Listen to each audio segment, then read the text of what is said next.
story told of two businessmen standing on a street corner in Port Hope, Ontario.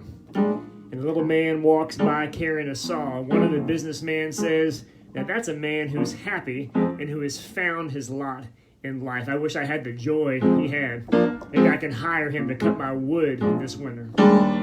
But the second businessman says, man, I know that guy and you can't afford him. He only cuts wood for those who are in great need or those who are physically handicapped and can't cut wood for themselves. This man's name was Joseph Scriven, and Joseph actually was born in Ireland in 1819, and in Ireland, graduated from college, fell in love. He was a teacher, decided to plant himself right there in his hometown, and just before his wedding, his wife, his soon-to-be wife, was riding her horse across a bridge that was over a river, and she fell off her horse and fell into the river, and Joseph, on the other side of the river, helplessly watched as she drowned in the river.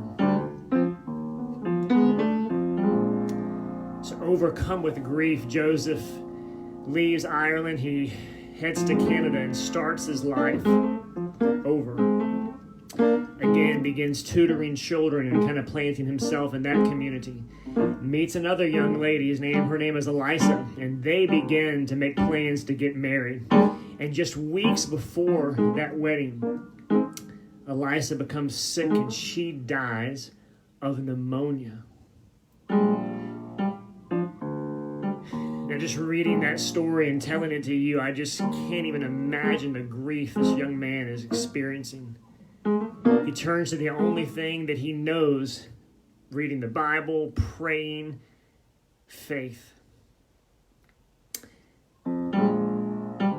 Out of all that turning to God, he gets a mission. He literally takes a vow of poverty. He sells everything he has, and he decides to live his life for those who really need help. You know how Jesus said, if you have two shirts and somebody has none, you ought to give one to them. He literally did that. He literally shared his very clothes with the poor.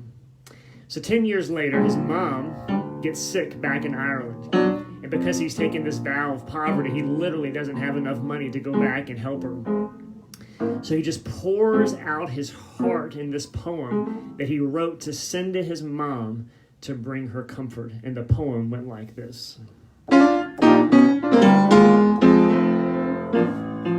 What a friend we have in Jesus.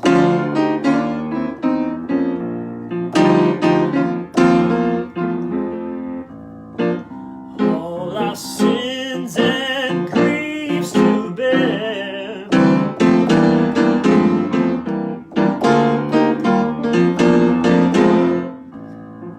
What a privilege to carry.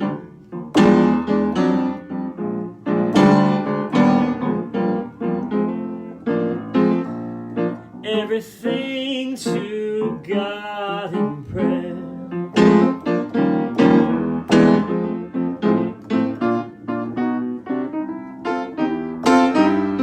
Oh, what peace we often forfeit.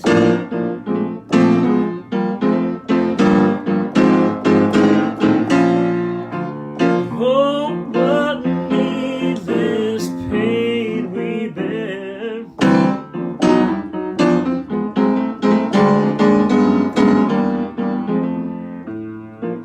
All because we do not carry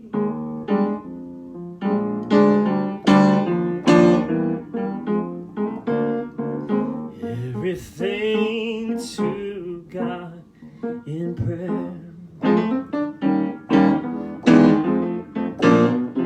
And 2 decades later, the great American evangelist Dwight Moody found the song, and he said it was just the most touching modern hymn that he had ever heard.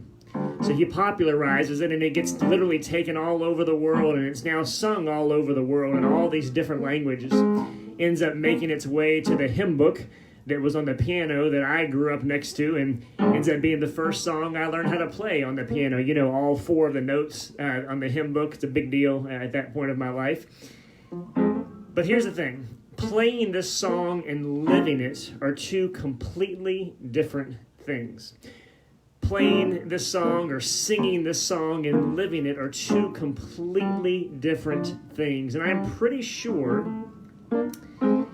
if Joseph knew that this hymn was going to become that popular, and he knew that you and I would know it, a couple hundred years later, that he would really hope that we would actually live it out and not just nod our head to the tune or just smile because we got lots of memories of singing in church. I'm pretty sure he would want us to actually let Jesus bear our griefs and our burdens. I'm pretty sure he would want us to actually and seriously pray when we face the trials and temptations that he's talking about and that he faced. To actually and seriously pray when we face the discouragement and the weakness that he talks about and the friends turning against us. I think he wants us to actually turn to the Lord. I did this last night. My kids were on a Zoom call for a while. My wife was away working, and I just got out my pen and my journal, and I just took the hugest grief that I'm dealing with right now, the thing that has the most pain in my own heart, and I just poured it out to the Lord through that pen. Put on some worship music, and man, I just had this amazing time with the Lord, taking it to the Lord in prayer. So here's what I'm going to do. I'm going to keep playing the song, but it's not for your entertainment. It's for you to get out a pen and paper, or to get out your voice, or to get out whatever you need to get out to actually do what the song says. Instead of just nodding at this sentimental idea that Jesus is my friend, why don't you actually talk to him like a friend this morning, and not the kind of Facebook friend that you wish happy birthday to once a year, but the kind of friend that you text every day, okay? So here we go. I'm going to keep playing, and you keep praying, and let's experience the friend, Jesus. Have we trials and temptations?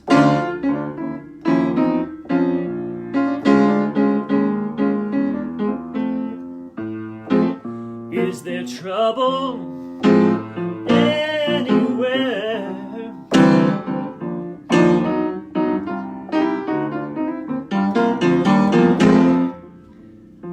We should never be discouraged.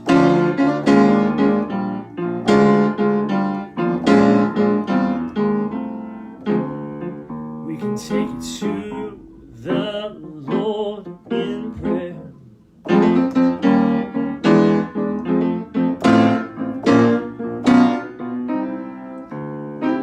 Can we find a friend so faithful?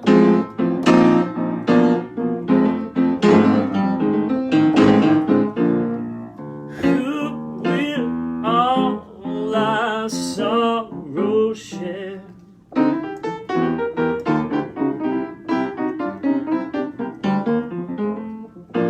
Jesus knows our every weakness.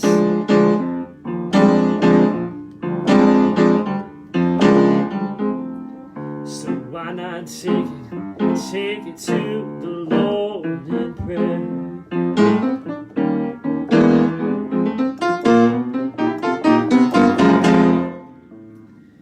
Are we weak and heavy laden?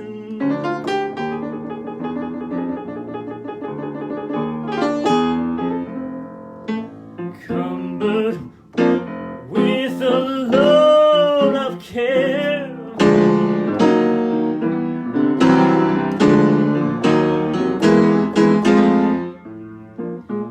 Precious Savior, still our refuge.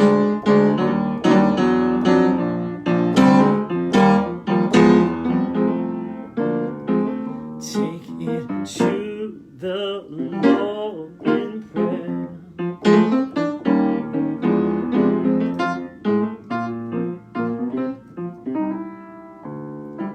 Do your friends despise, forsake you?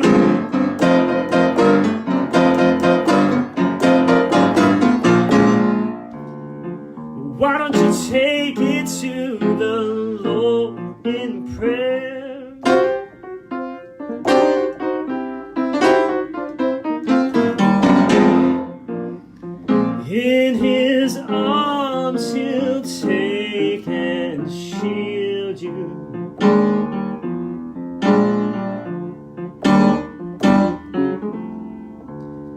You will find a solace there.